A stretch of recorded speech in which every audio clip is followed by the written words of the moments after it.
Bulan suci Ramadan yang biasanya disambut dengan sukacita, kali ini justru dirayakan di tengah kesuraman.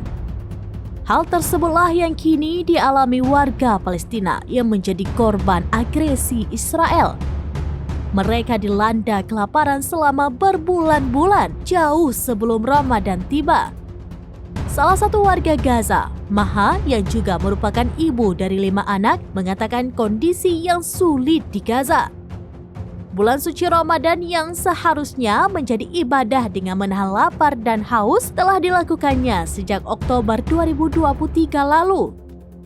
Maha bercerita, sebelum perang berkecamuk di Palestina, dirinya biasanya mendekorasi rumahnya dan mengisi kulkasnya dengan makanan untuk kebutuhan berbuka puasa keluarganya.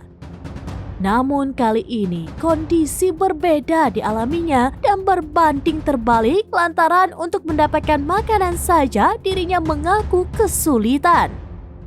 Dikutip dari Reuters, Kepala Perserikatan Bangsa-Bangsa atau PBB untuk Pengungsi Palestina atau UNRWA, Philip Lazzarini ini mengungkapkan bahwa bulan suci Ramadan sudah seharusnya terrealisasikan gencatan senjata.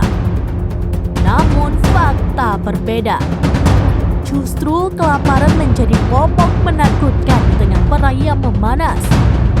Meski begitu, warga Gaza tetap tabah dan hanya bisa berharap agar perdamaian segera terwujud.